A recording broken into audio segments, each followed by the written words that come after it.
and more people in Yorkshire are dying from drugs and alcohol. The number of deaths has gone up steeply in some areas over the last 6 years, at the same time as spending on addiction treatment has fallen at many of our local councils. In 2013, local authorities here spent around £50 million tackling substance misuse. That's drug and alcohol treatment.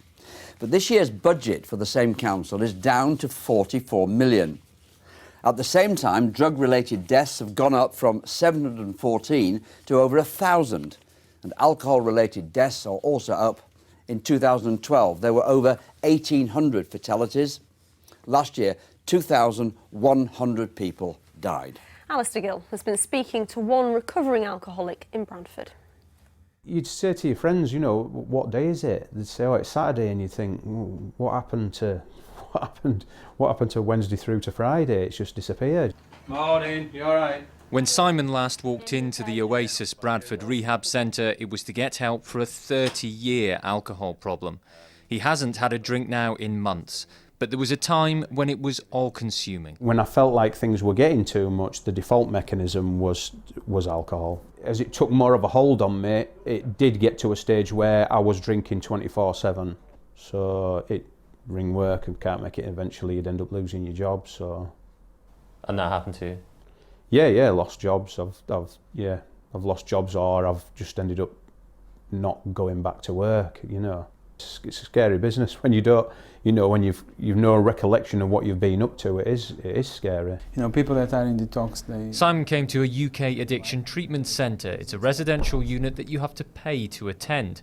But services for people who can't afford something like that are more limited, and council budgets for substance misuse treatment, be that for drugs or alcohol, have been slashed across Yorkshire. We look at these cuts, and you have a graph going one way, and then you look at the rise in drug deaths and alcohol deaths, and that's going the other way. Is it too simple to say if you cut this money then the number of deaths will go up, or is that just what's happening? I don't know if it's simple as that, but there is a correlation between those kind of stats, if you want, and we cannot ignore that. You know, we need to analyze those that situation. Do you think that councils and governments and people in charge, do you think they take an interest? Do you think they care? It seems like they don't, because we've got those numbers. We've got the money for substance misuse going down, and we've got drug-related death and alcohol-related deaths going up. So it seems like it's not a priority. Well, Alistair joins us now. We heard there about cuts, Alistair. What have the councils had to say? Well, the ones I've heard back from have said they're still providing a good service. They say there's a lot of factors involved in why we might see the number of deaths going up. One of the things that Sheffield and Rotherham councils flagged up was the Public Health England grant, which is central government money. That's been cut by 25% since 2013. So if councils are getting less of that money, then they can afford to invest less of it in drug and alcohol treatment services. And is it all about the money then?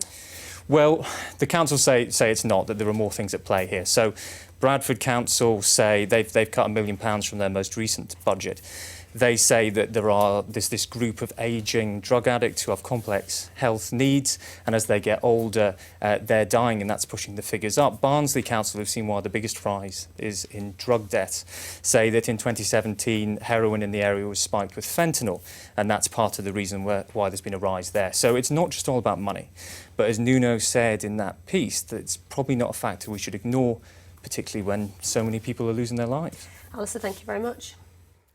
You're watching Tuesdays. Look